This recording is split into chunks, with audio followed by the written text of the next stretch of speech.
आज हम बात करते हैं भारतीय लोकतांत्रिक व्यवस्था में असहमति को किस तरह सम्मान हमेशा दिया गया है, किस तरह से असहमति का स्वागत किया गया है। आज हम उस पर चर्चा करते हैं। भारतीय संसदीय परंपरा और भारत की लोकतांत्रिक व्यवस्था में असहमति के बहुत अनेकों उदाहरण हैं। हमारे राजनेताओं ने, हमारी राजनीतिक व्यवस्था ने आज़ादी के बाद से अभी तक आपसी संवाद को हमेशा बनाए रखा। असहमति को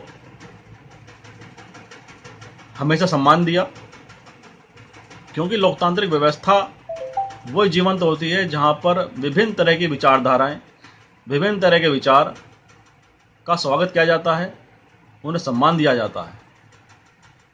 और सवाल पूछना बड़ा स्वाभाविक प्रक्रिया है लोकतांत्रिक व्यवस्था का। सत्ता किसी की भी हो, सवाल हमेशा पूछे जाते हैं, प्रश्न हमेशा किए जाते हैं, क्यों जवाबदेही हमेशा सत्ता की होती है। और ऐसे अनेकों अनेक उदाहरण हैं, चाहे वो अटल जी के समय के हों, चाहे इंदिरा जी के समय के हों, पंडित नेहरू जी के समय के हों, और जितने भी हमारे प्रधानमंत्री देश में रहे हैं, जितनी भी सत्ता हमारे देश में रही हैं, सभी में संसदीय परंपरा का इतिहास है। बड़ी बड़ी डिबेट आयोजित हुई हैं और असहमति को हमेशा एक मान दिया गया है, सम्मान दिया गया है। ऐसे अनेकों उदाहरण हैं हमारे भारतीय संस्कृति और भारतीय संस्कृति में हमेशा असहमति को बड़ा मान दिया गया है, बड़ा सम्मान दिया गया है। और ऐसा एक उदाहरण आज आपके सामने मैं प्रस्तुत करता हूँ। ये बात है जब पंडित जवाहरलाल नेहरू जी प्रधानमंत्री थे। वैसे उनके कार्यकाल के तो बहुत अनेक उदाहरण हैं, बहुत ही ऐसे उदाहरण हैं जो प्रेरक प्रसंग हैं, जहाँ पे उन्होंने हमेशा अपने से असहमत विचारों को सम्मान दिया, उनको स्वागत किया है और अप्रिशिएट किया है असहमति व्यक्त करने वालों को। ऐसा ही एक उदाहरण उनके कार्यकाल के समय में, उनके प्रधानमंत्री काल में घटित हुआ, जब वो एक बार इलाहाबाद की यात्रा पर थे। वहाँ पर छात्र आंदोलन चल रहा था उन दिनों, और वहाँ के प्रशासन ने पंडित नेहरू को आगाह किया था कि छात्र आपके सामने प्रदर्शन कर सकते हैं, विरोध कर सकते हैं आपका। हो सकता है तो आप ये अपना जो कार्यक्रम है उससे थोड़ा सा आगे भी कर दें। लेकिन पंडित नेहरू ने कहा, छात्र हमारे देश की ताकत हैं, उनकी बात सुनी जानी चाहिए। और अपने दौरे के दिन वे आनंद भवन में प्रवास कर रहे थे, तो रात को अचानक उनके गेट पर काफ़ी नारे लगने का उन्हें शोर सुनाई दिया, और प्रशासन वहाँ पर उपस्थित था और वहाँ पे जो छात्र प्रदर्शन कर रहे थे उन्हें रोकने का भरसक प्रयास कर रहा था। पंडित नेहरू ने देखा, उन्होंने वहाँ के प्रशासन को आदेश दिया कि इन छात्रों से मुझे मिलवाया जाए। और वो छात्र, उस समय एक डेलीगेशन उनका छात्रों का पंडित नेहरू से मिलवाया गया रात को। उन्होंने उनकी बात को सुना, उनके विचारों को सुना और उन्हें आश्वासन दिया कि आपकी बात को समझा जाएगा, देखा जाएगा।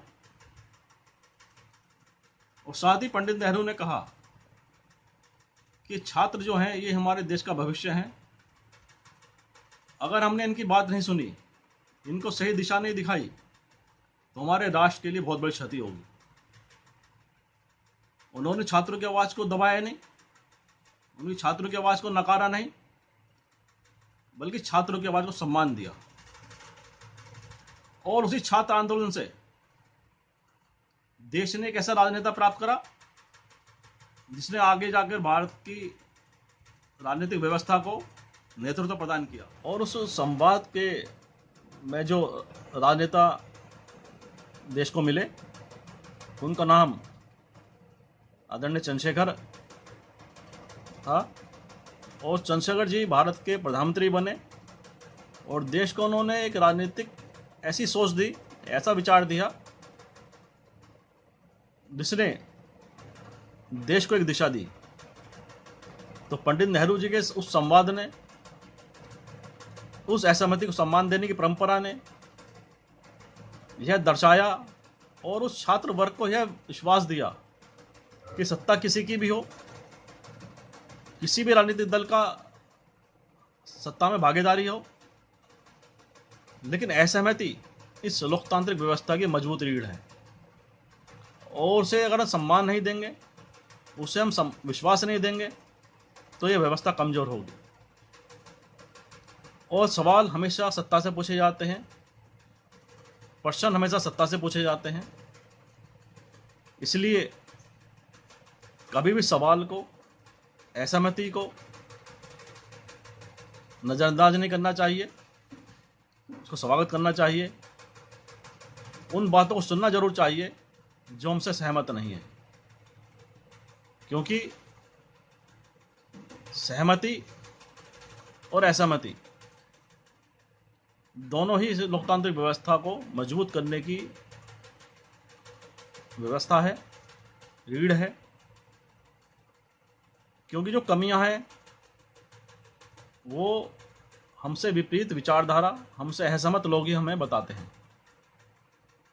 इसलिए भारतीय लोकतांत्रिक परंपरा, संसदीय परंपरा का बोध सबको होना चाहिए, सबको एहसास होना चाहिए और अपने से असहमत विचारों को मान देते हुए, सम्मान देते हुए जो त्रुटियां हैं, जो कमियां हैं, उसे सुधारने की दिशा में कार्य करना चाहिए। और ऐसे अनेकों उदाहरण हैं, आगे भी हम उन उदाहरणों पर बात करेंगे। इन्हीं शब्दों के साथ आप सबका आभार और धन्यवाद। जय हिंद, जय भारत।